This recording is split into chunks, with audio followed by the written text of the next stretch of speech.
What's up, learner? Hi, this is Ajit from Lomosaki Lab, and today I'm gonna show you how you can do such realistic render in 10 minutes.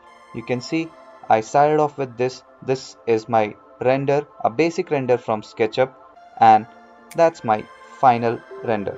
So let's keep going.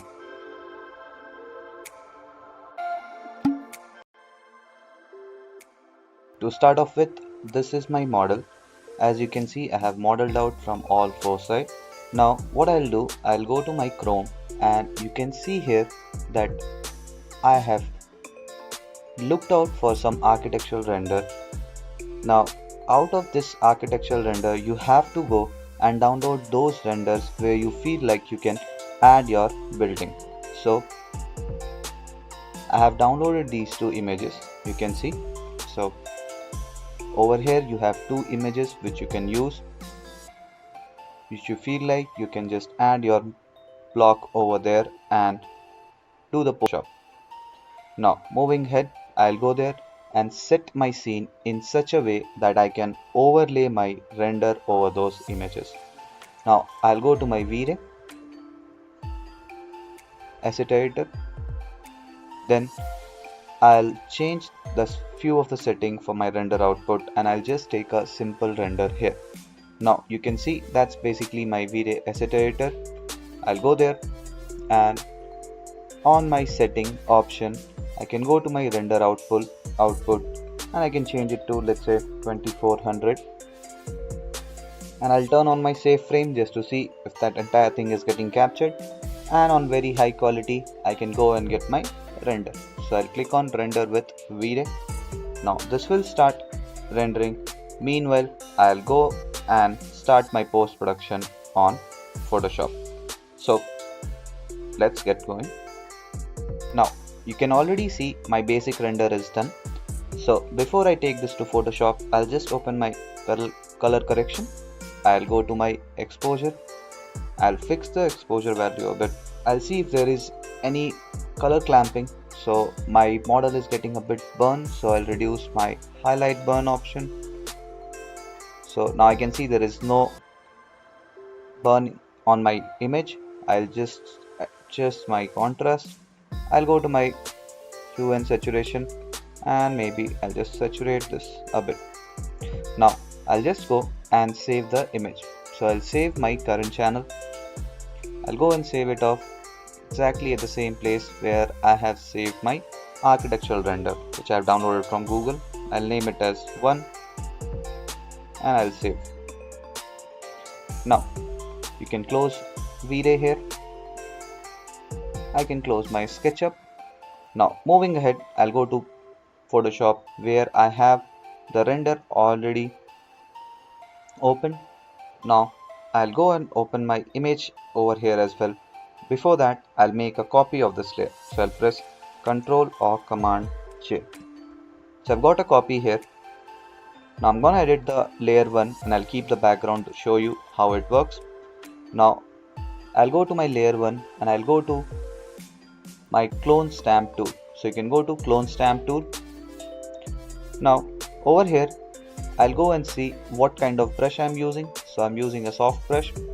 Now I have an opacity and flow of 37-46% individually. I'll increase that. Now I'm gonna pick, holding Alt, I'll pick a side and I'll start brushing it off.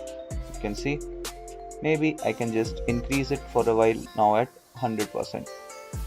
So I'll pick and see, I'll just brush it off. Pick with Alt, you can just switch and you can just erase this part. So I'm just brushing it now and then later I'll try to merge it as well. You can see this way you can just go and brush out, clean this part of the image. Keep the opacity and flow at some 30-40% and you can pick an area here and you can just reduce, just brush it over this so that it looks like this building is placed somewhere in the background, and will give you a feel that it's not so important to your model. So you can just brush it like this, just to look like this building is in the background somewhere. Now I'll manage this sky part. So with the same opacity, I'll start brushing. I'll pick a site over here and I'll start brushing, and you can see now doesn't look so bad. So you can see the sky is matched here. You can just match the sky somewhat like this. So anyway, these areas will be just, yeah, now it looks good. So I have successfully cleaned up my block. Now I'll go and get my render there. So that's my render. I'll take my render to Photoshop and I'll place it here. Now the render is very small in size, so I'll change the size of my render. Now I'll change the size of my render and I'll just go and place it over there. Maybe I can increase the size a bit more. Now let's place our block and see how we can adjust it. So I'll place our block here and I'll hit enter or click on this icon to get this thing placed. Now I'll do Ctrl T, right click, and I'll use my distort option to fix few things like the edges here. So I'll make sure these edges are straight.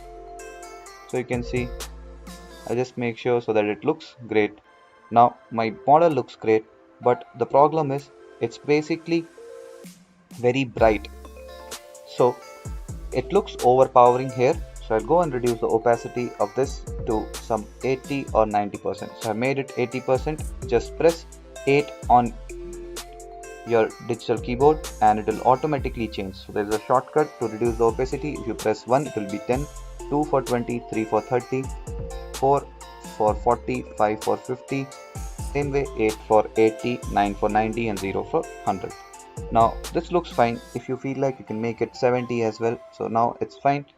Now I'm gonna add a layer mask to this layer.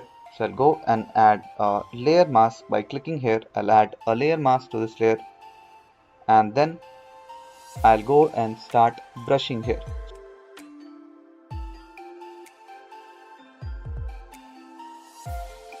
It looks great.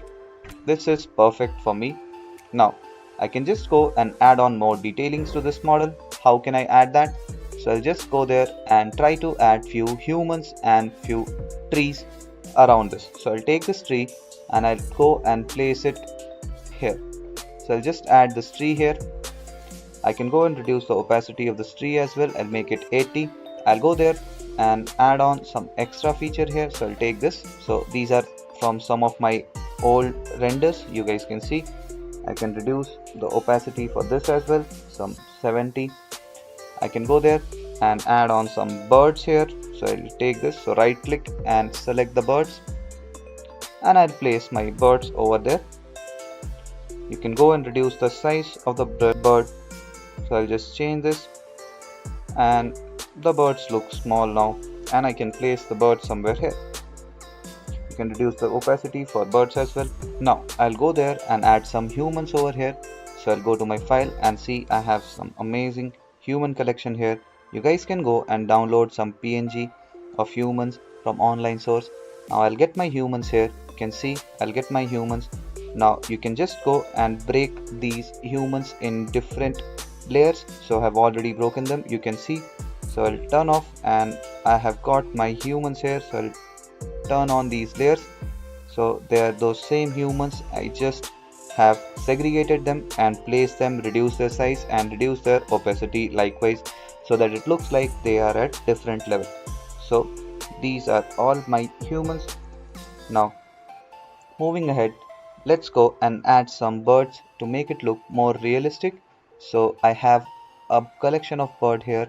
I'll take this and I'll take this layer again back over there and I'll just place the birds here. Maybe I'll reduce the opacity a bit. So now this looks fine. Now you can see the change. I have completely brought down my layers. So I started off with this and you can see this was the first layer. So this I'll just go and I can just group them off, and you can see this, that these are all my layers.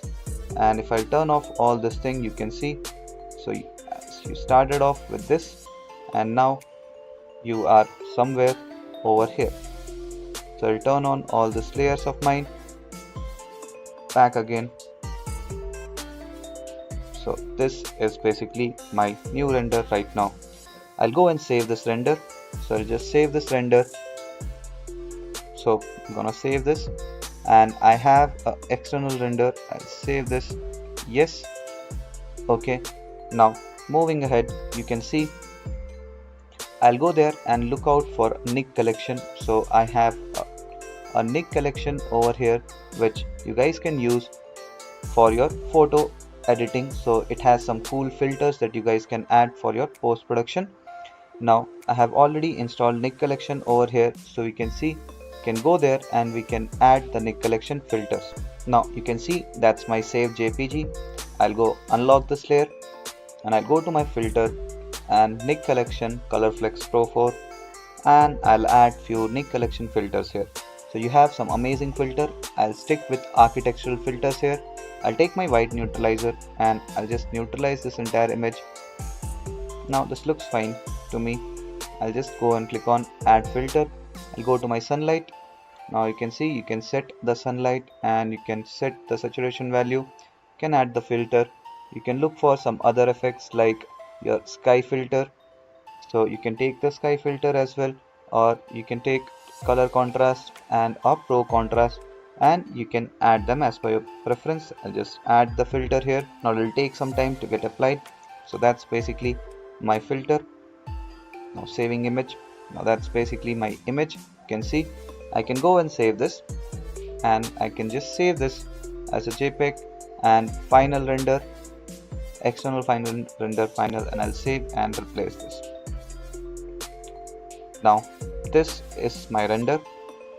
So you can see I started off with this main image and I have converted it into this. I hope you liked the video. Thanks for joining Lomos classes. I'll come again soon with such amazing video. Thank you. If you enjoyed watching our content, then do like and subscribe our channel, and let me know in the comment section what topic should I cover for my next video. Thank you.